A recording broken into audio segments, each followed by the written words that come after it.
is the 77 WABC minicast.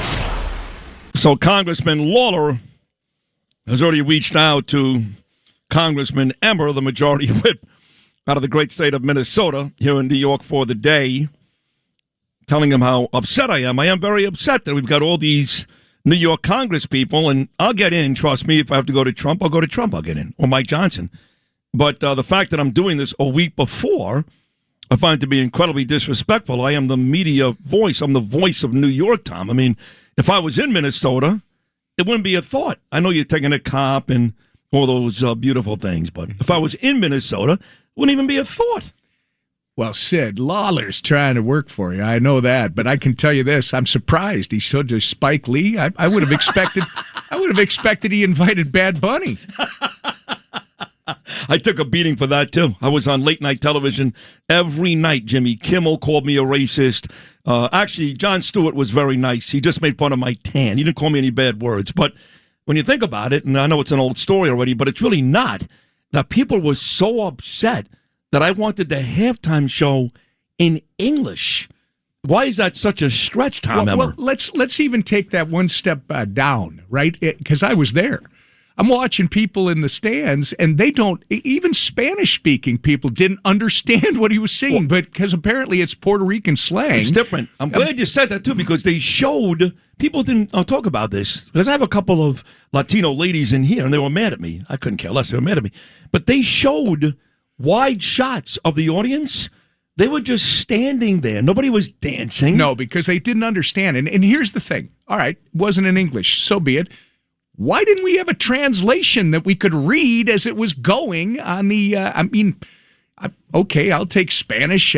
No, I won't. No. But at least give me a translation so I can see what we're talking about. On television, there should have been, some type of scrolling, and they tell you what he's saying in English. But I can't help but think that Jay-Z and Roger Goodell, well, we know the real truth because Bill O'Reilly told us, there was a huge money deal with Amazon. Huge money deal. So as you know, Tom Emmer, everything in life, every big decision, what does it come down to? Money. So Bad Bunny made money, the NFL made money, Amazon's making money. That's what this came down to, because you really can't make a logical explanation for having America's sport. I don't care if it's 150 million eyes or not, do the show in English. They all made money. Well, I'm sure that's what it is. But look, it's their product. They get to put whatever they want on the field, Sid, and they're making money. So I'm not going to be here telling them they can't do what they're doing. I will tell you, though, that the group that I run with, we'd like to see some real music that we understand. But that's my wife would tell you the beat, whatever was, that was fine. What beat? I don't know. Lewis, can you play? Lewis, here's the beat, because I heard the same thing, and I can appreciate great music. I was a disco guy. These young kids today, this is like this auto-tune nonsense. That's amazing. Sid, a disco guy? Yeah, this is Bad Bunny. Oh, yeah. I don't know what she was listening to. Yeah. But the problem is, Emmer, you're like me. We're old white guys. God forbid we want Crosby, Stills, and Nash. Yeah, I even went for a foreign band. I told Trump last year, why can't we just get some Stones? Something that we understand that gets people all lit up. Right. Could you imagine if Paul McCartney get Nicki Minaj? She loves President Trump. Anyway, let's move off of this. It's no matter what anybody says, we are right. That was an embarrassment. Lawler said he is moving off of Spike Lee. Now he's giving the ticket to Roger Waters. He's going to name every Jew hater Mike Lawler. He's a very funny guy. Are you close to Mike Lawler? I've heard of him.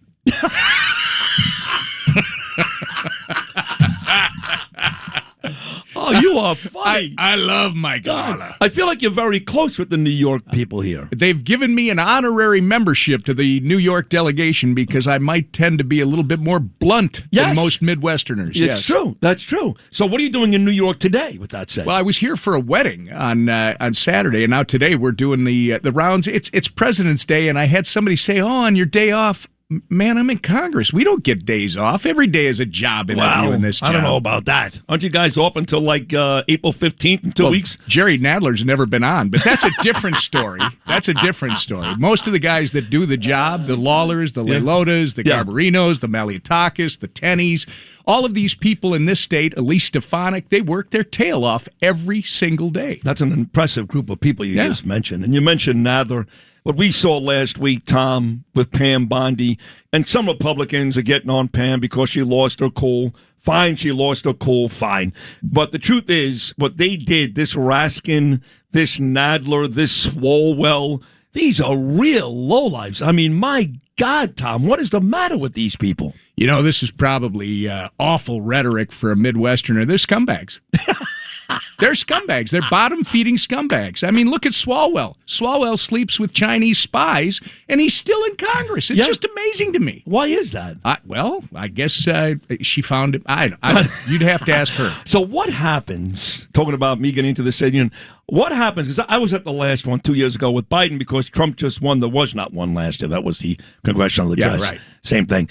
And I was told, between you and I, that the president is not happy with the way the Democrats act with their stupid T-shirts and their paddles and all that nonsense, that he's considering, if the Democrats act up this year, to do it someplace else next year and maybe not even invite the Democrats. Yeah, what do you think about that? So it's I think it's the Speaker, Mike Johnson, that actually issues the invitation.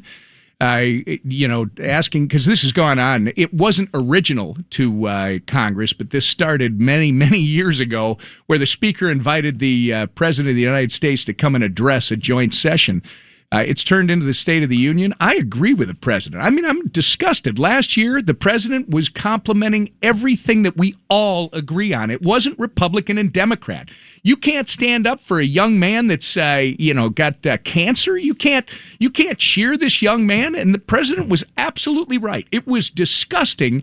I mean, this is the same party that celebrates a attorney general in Virginia who fantasizes about murdering his opponent and his family. That's true. That guy won. So is there not a way that they can make it, I guess not illegal, but they can stop people from walking in with paddles? You guys would never do that, okay? I was there for the last Biden one, and I got to tell you, I got thrown out, okay? Two of us got thrown out, the Gold Star father and me. But you guys, the Republicans, sat in your chairs. You didn't wear T-shirts. You didn't yell and scream. The only one that was a bit outrageous, ironically, was Marjorie Taylor Greene.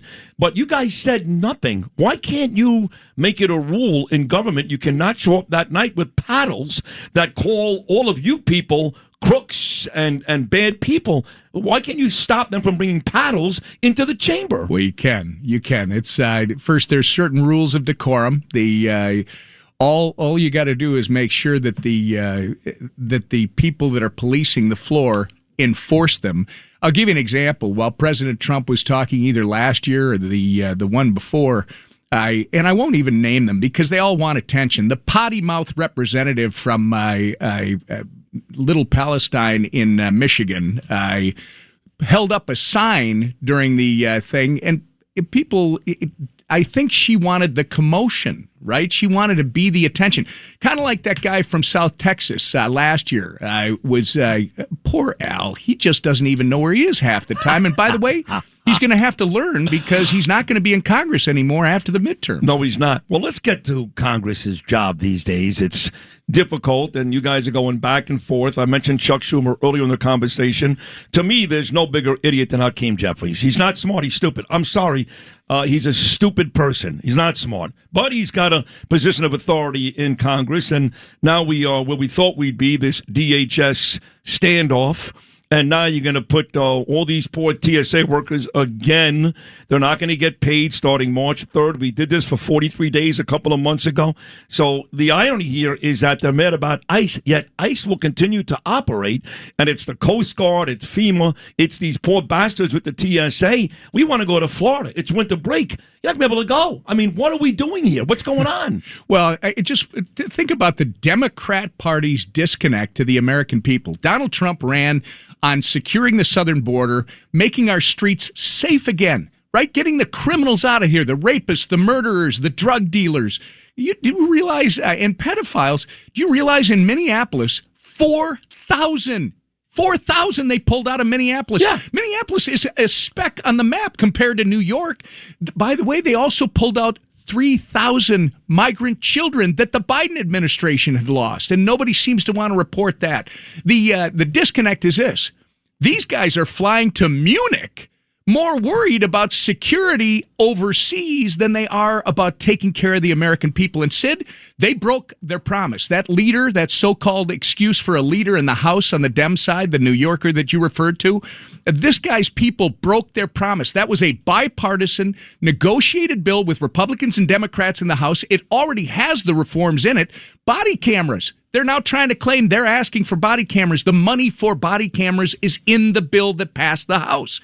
The reforms that are necessary are already there. And these guys, I don't think they know what they're doing. No. They still don't have a leader, and they don't have a message other than we don't like Trump and you should agree with us. It's tax season, and at LifeLock, we know you're tired of numbers. But here's a big one you need to hear. Billions. That's the amount of money in refunds the IRS has flagged for possible identity fraud. Now here's another big number, 100 million. That's how many data points LifeLock monitors every second. If your identity is stolen, we'll fix it guaranteed. One last big number, save up to 40% your first year. Visit LifeLock.com/podcast for the threats you can't control. Terms apply.